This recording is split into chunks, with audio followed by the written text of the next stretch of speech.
just gonna ask you to introduce yourself and your film, and then we'll get into some questions. Hi everybody, my name is Douglas Ryan. I directed MINUTOS, which is that last little film. Hi everyone, my name is Raekwon Blake. I was producer of In This Fall With You. Hello everyone, my name is Savannah Renee Tony. I'm the director of In This Fall With You. Hi, I'm Vanessa Basile. I directed Hours. Hi, my name is Aisha, writer, director of Portraits of a Man.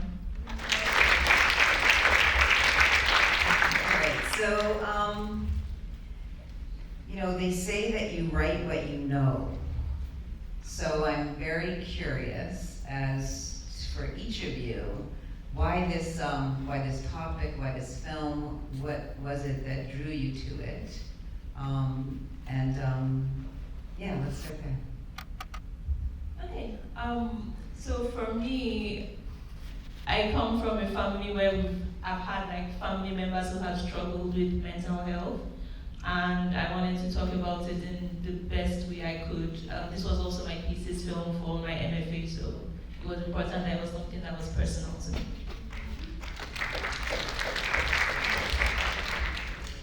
This is also my MFA.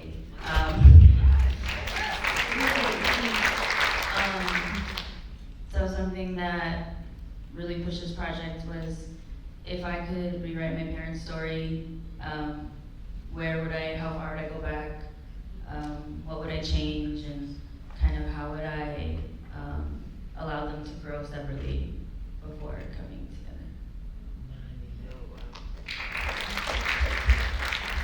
So for me, I remember being at USC, and I'm from Miami-Dade County, so kind of watching the change and seeing the Florida 6-week abortion ban being implemented while I was so far away,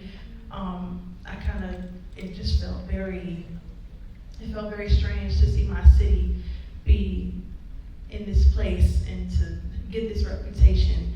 And I wanted to create a city and an environment where the truth lies, because I know that there's a lot of humanity in Florida and it doesn't get that representation, and I just wanted people to understand and see the everyday lives of the women who are, again, making it, having an everyday, day-to-day full life, and want to make choices and want to have choices over their own bodies and their own lives. So that's what I'm As a producer of In This Fall With You, working with Savannah, she's my best friend. We've been friends for 11 years now.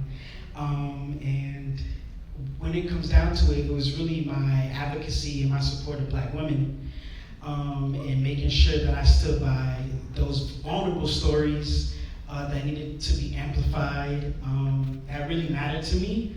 I was raised by 2 strong Black women, and I wanted to make sure that I was standing by this story. I believe in it. I believe that women's rights are human rights, and that's really it.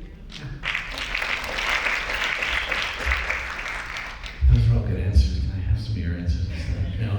I wanted to, there's very few things in life that are so black and white, so undoable.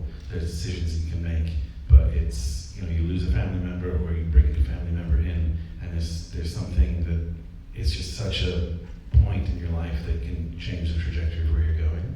So to have 2 young people who are facing that in a very stressful situation, but have them on the same side of it and trying to navigate a really stressful, complex moment under an extreme time limit, just sort of be on the same side of it, and then, just human nature to use humor to get through stressful situations, and it just seemed like the perfect little moment to explore all of how that could work, because then you have to quickly assess, your mind's going, you're thinking about the one thing that you don't want to talk about, so how do you navigate that moment? I mean, all of them were such deep emotional stories, right? And they're stories we talk about at RoxFilm about that we're not a monolith, right? That we have all these deep stories and we have all these emotions and we don't often see them on the big screen. So can you just talk a little bit about why that representation matters and why you chose film to be your medium to help tell these stories? Shall I just go through? Film's incredible because it's especially with this, and I have to give so much credit to the actors for this film working. It's just so incredible. The amount of work that they did before we rolled camera on this is just mind blowing, and it wouldn't have worked if they hadn't have done that, because we sort of start the story with no context, but you feel their relationship, whatever their relationship is to them, you feel. But I found that people watching it bring their own sort of personal experience to what they think is going on. So the questions I get, occasionally was the test positive or negative, but most of the questions I've been getting are, do they want to have a kid? How long have they been together? Does he want it, she doesn't? Does she want it, he doesn't? So everybody has their own experience, but with film you can do this sort of like tip of the iceberg with the story, especially in shorts. And it's with feature films, you tell a story, bring everybody on a journey, and it sort of wraps up at the end, and that's all great. But with short films, you have the opportunity to sort of present scenarios and present more questions than answers. And when the actors really bring that whole history to it, there's just nothing else like it. When I read the script for In the Solitude written by Savannah Tony, an area that was explored is Black love. And oftentimes, when we see Black love on screen, it's not in the most accurate representation. And I feel like this film showed the trueness, the veracity of Black love and how healthy it can be, because oftentimes it's not seen as that. And as producer, it's my job to advocate as a Black man myself for those stories to be shown, and for Black people in general, Black kids to see this type of love represented on screen. You have a Black man supporting a Black woman in her decision, and oftentimes we don't see that. Oftentimes our stories aren't even written by us. And I wanted to make sure that this film was put out for people to see. As producer, it's my job to make sure the film is complete. And that was my sole job, and I wanted to make that happen. You did a wonderful job at it, so I want to thank you again. This is my best friend, and we have been down since the 9th grade. But I chose film again. I'm a film fanatic. I'm deep in it. But a big reason why I chose film to portray this representation is so we could kind of take some time to just sit with the moment. And I had a scene in the film where our two main characters were looking at one another. And at first I didn't have that written in the script, but my actors were so beautiful and so talented, and they're really dedicated to their craft. And I just wanted to let them be and to sit in the moment, just as I wanted all of us to sit in the moment with them, because again, these decisions are not easy or quick to get through. But the only way to get to the other side is to go through it. So I just wanted us to go through it all together as a community, because that's the way Serenity's community showed up for her. So I wanted us to come together as a community to sit in this moment with them.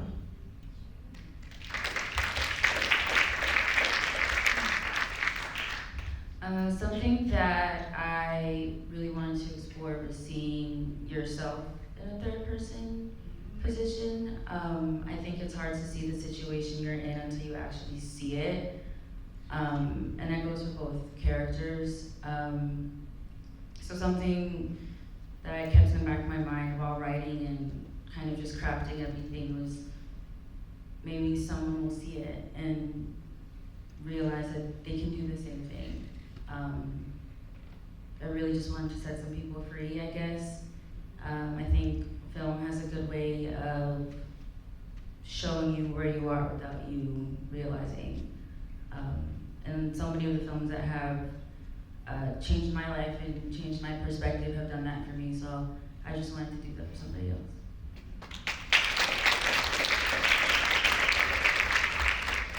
My answer is also very similar to yours. For me, it allows me to be both artist and audience at the same time. And I think in telling the story, so like with mental health, I struggle with telling a mental health story because I feel like there's so many stories about that, and a lot of the time it's told from a place of, I guess, despair. And I think this also had a lot of despair in it, but it was also that it was my truth, and I felt like I also wanted to say my own truth. And then with film, it allowed me to, I guess, see through the eyes of my younger self witnessing this happen, see through the eyes of the person who the story was about, and just appreciate how much growth we have experienced in the course of time. I mean, each one of your films was so beautiful. The pacing was amazing. Like you said, taking us on that sort of journey with this couple. It's not your typical. A lot of times when you see an American film, it's quick, right? There's always the pacing of it is very quick, and I really appreciated for all of you taking that moment to give us all that moment. They were beautiful, so thank you. I want to throw it out to the audience. If the audience has any questions. Oh, there's a question. One for the young lady, the first one. You had dedicated your film to your sister. Yeah, my sister and my friend. Your friend. Was it about them or no, or just? She's saying you dedicated the film to your sister or your friend and wanting to know whether it was about them. Loosely, so I had talked about my family members, like having family members who had struggled with mental health. So my oldest sister actually passed as a result of her struggles. How do you stay for each one? How do you have this story and keep it there? Because as creative artists, you know, you open up other doors like Pandora box. I assume. I know. I don't even know how you stay on this course and give the very essence of what you want to say. How do you capture that? And then you have this short moment, and then when you look at the credits, you have all these people involved, and it's like, how do you keep all these people so focused on this one moment? And then another day, I liked that you had an intimacy culture. I saw that in your credits. I thought that was very interesting. So, see, I'm all over the place right now. I mean, it's an interesting question though, because we are talking about relationships. We're talking about a lot that comes out of that, right? For all of you, you all have some sort of direct connection with the work that you just did, and how do you push through that in order to present to us what you gave to us? Because there's so much in it that you're giving of yourself. I think for me, thankfully, I worked on this while I was pursuing my MFA, so I had my cohort, I had professors who were giving feedback. This film was first a short story, and with the short story, I found that I was talking about the character in the character's absence. And so what I really wanted to change was have him be the center of the story.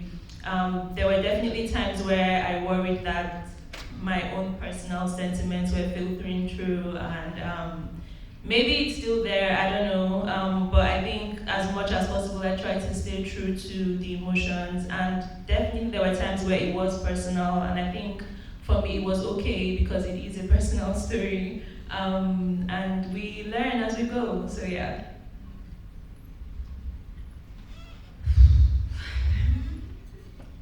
I think telling a personal story, especially on film, is one of the most vulnerable things you can do, especially like you're just opening your heart and your mind to all these people, and then having to explain it, and I'm like, well, I don't know. But I think something that helped keep us on track and in line with the story, as she mentioned, was just telling everybody my inspirations behind it and allowing me to learn as we worked, instead of just, okay, you're gonna do my sound and that's all you have to worry about. why does this sound important, why you have to catch it the way you have to catch it. Because I feel like once your crew understands the picture you're trying to paint, everything just falls into place. So it's not just being personal with the story in itself. You're working with people that you're supposed to trust, so I feel like it's important to let them into that as well. Yeah, I think that was really helpful for me. Yeah, sort of similar to your answer, of course. I really wanted to be intentional about my crew. This was a very personal story, as I find. I kind of wrote the film to be a safe space. I always run to this. I remember being at USC, and I was often very lonely in those times. Again, often I'm usually like the only Black girl in the room. And again, it's kind of difficult to kind of find your fitting and find your way, but I would always kind of run to this safe haven, this safe space, and it ended up being in this fall with you and taking place in those areas that reminded me of home, that reminded me of peace and solace, and that could just bring me back to one. Because of how vulnerable the story was, I wanted to be super intentional about my crew, and so I came home and I was like, hey, bro, do you want to do this film with me? And he was like, yeah, he was like, yeah, let's just interview everybody. I'm like, okay, well, I don't just want anybody, I want people who on the crew who understand the story and see the story and see value in the story. Because it's going to be an experience and it's very vulnerable and very sensitive of a topic. So I really wanted to create that safe space while also honing in on my safe space. So, yeah. Another thing also is to know your audience. I think that's a really big thing. We both come from Miami, Florida, and stories like this, especially in the Black community, are brushed under the rug. And I mean, there's just so much taboo-ness, you know, in the community. And our community, we need conversations like this. We need representation, we need that. And we both knew that our community needed that in Miami-Dade County specifically. So that was the reason, I mean, why we just pushed this film out, why we made it, because there's so many women, Black women that we know go through this, a lot of times alone. And, you know, the beautiful thing about In This Fall With You is Serenity doesn't go through this alone. She has a community. Like Savannah mentioned, she has her mom, she has her boyfriend. You know, we're showing what it should be like. And I think that's the biggest thing why this film needs to be out.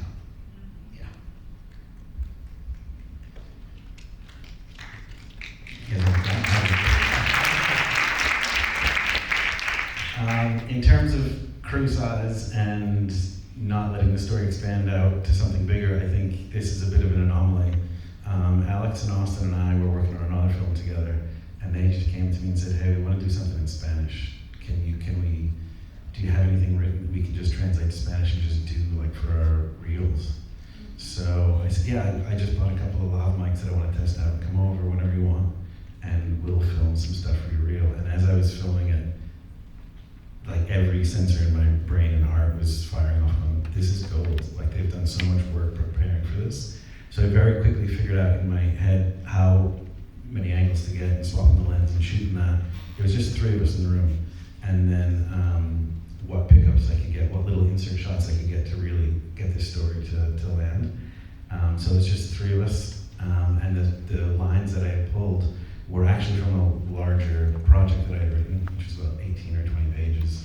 And as I was filming this, as I was cutting this together, I realized that the whole heart of the larger story, they actually just captured in this little moment. So again, this is just the craziest thing that it came out as good as it did. And again, credit to those two actors who just did an incredible job. Okay, one more question, if we have time for, Andrew, did you also want? Oh, no, I know, I just thought we have time for two, maybe, okay. Hi everyone, great films. I wanted to touch on the point of pacing, and I wanted to ask what role did silence play in your films, and why was that something that you felt was intentional or appropriate to utilize for these stories? That's a great question. I love that question. Thank you. I'll get the mic, so I'll just go first. But before I answer that, could I just say thanks to everybody at the Roxbury International Film Festival? This has just been such a joy. I've been really great so far. Lisa and Allison and everybody we've met so far has just been phenomenal. And thank you for putting me in a block of films with such amazing filmmakers and incredible films. I'm so grateful to be here. In terms of your question, the pacing on that, there was actually more dialogue that was written. Alex had like 2 more lines at the end of that, and as I cut it together, it just seemed too fast. So I wanted it to be the 3 minutes to be the 3 minutes. And when I put all the dialogue in there, it all got in there, but it just didn't seem like it was real to me. So I added in little pauses and silences, and I made the little pause in the beginning a little longer than it was originally. And when the timer went off, she had 2 lines left, and I just tossed them. And I just had her look into the phone 2 lines early. So pacing was very important, and paying attention to that, I think, also really helped us just sort of go at that moment when it does hit, it lands a lot better. Great question. For this question, I'll let the director answer this one. So again, pacing, I'm really an advocate on just again sitting with a heavy moment. And I'm a DP first. I originally went to school just to study cinematography, but I really took to directing, and I wanted to develop that style. And originally I wrote the film to be a silent film, and I was pushed by my professors to let's get some words in there, Savannah. So I'm like, okay, let's do this. But I was like, okay, I'm gonna do the words, we're gonna write it, we're gonna develop this dialogue, but I also wanna take time to be intentional and to just sit with these heavy moments. And pacing was huge for me because I want the audience to see the emotion in the actors' faces and the performance that they put into it and the time that they put into their performance. I kind of just didn't want it to be passive. You know, sometimes when we're editing, it can just be quick. And I'm like, they put in so much work. I want to show this off. You know, this is my city, this is my home, these are my people, and I love them so much. And I'm like, they deserve to be shown off in this way. So I'm gonna do what I can so they can get the most screen time, and we can all just sit with them in these moments.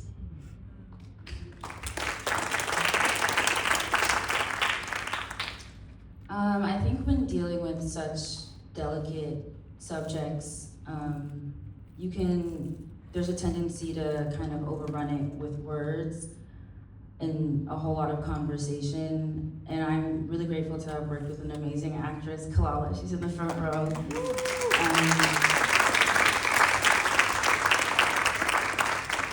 In those moments that she had on her own,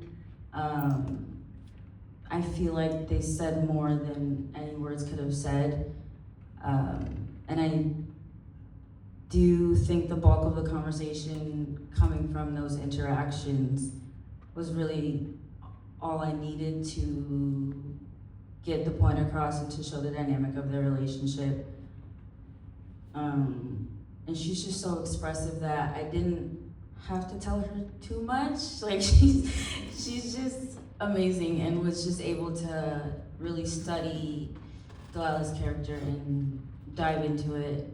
Even the moment where she's cleaning and cooking and all those things, I even toyed with the idea of no music behind it, just using straight diegetic sounds coming from that, because it is so impactful too. I think that's probably my favorite part, is her getting things together even though she's leaving and never coming back. I think that just shows women.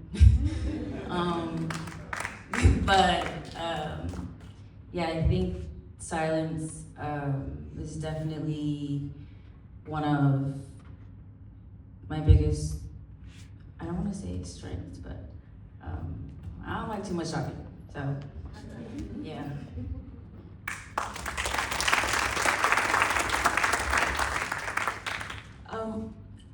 I think with conversations generally, sometimes what is said is as important as what is not said.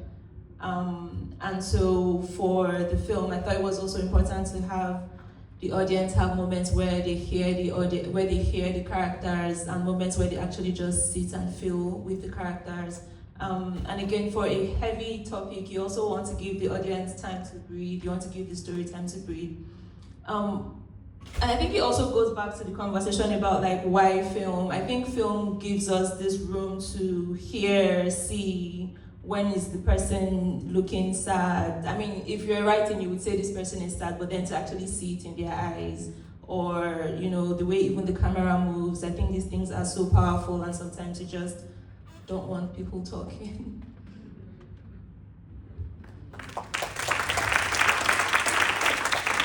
It's very true, and that's why I was saying it feels more European, your films, than it does an American cinema, because you're giving it that space, and we appreciate that. I think we're gonna need to wrap up. Andrew, did you have a quick question? Oh, you sure? Okay. I just wondered, for all of you, well, you kind of answered this question already, but for the rest of you, did you immediately already know who you wanted to cast, and like, I've written this and I already have two in mind, or did you have to put out a wide net? Did you cast people you never met in your life? How did that casting thing work out? So I did my casting through Backstage, Facebook, Instagram, and so I met my characters for the first time while they were auditioning. I also cast a pretty wide net. I used Backstage and social media. Yeah, casting is like my favorite part of the process. I really like working with actors. So we had tapes and cam reads and all that fun stuff.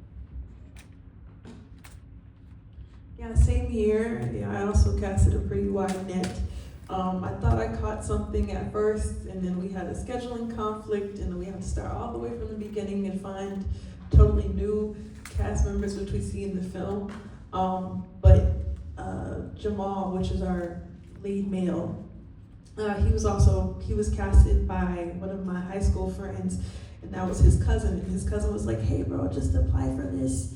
You know, just see what is going on. I know the person who's doing it. It could be good for you." And he was like, "Okay, cool. I'll take a shot at it." And I'm really grateful because I saw a film that he worked on probably a year prior and was like, I want him for my film. So I totally had nothing to do with that. But I'm very grateful that it aligned in the way it did. But I also found Kimmy on Backstage, which is Serenity. And she's really talented, and she's also in England studying, so I'm very grateful that I found the people that I did. I would just like to say I'm proud of you for sticking to that plan. I think a big part of casting sometimes is, I'm just gonna get this person because I have to finish this film. But for us, we wanted to be really intentional about who we were picking to make sure that the message for the film was conveyed the way that we wanted to. Casting, I believe right now, casting directing is like a category for the Oscars. Yes. I mean, it's a huge category that should have, had that recognition. And I'm just super proud of you for being intentional about your vision, because that matters. Yeah. I'm sorry. Just real quick, I know I said they approached me about this, but I met Alex in an acting class. Most of my experience was in post-production as an editor for 20 years. I met her in an acting class. This is her second film that she's done. She's not done any films. But when I saw her in acting class, she sparked an idea for a film that I wanted to do. And I thought, if I'm ever gonna write and direct, I wanna do it now, and I want her in everything that I ever do. So she was in the film that we did before this, and that's what we were working on when she asked about this, so, yeah. Thank you. So I guess actors out there, get on Backstage, and on Facebook, and on social media. Thank you all so much for your work, for your vision, for your heartfelt stories. They really resonate with all of us. So thank you. And thank you all for coming to watch this. I've seen this film 1,000 times, But it's always incredible watching it with a new audience for the first time. It's always a different experience. So thank you all for supporting indie cinema. Thank you. So that's a wrap for RoxFilm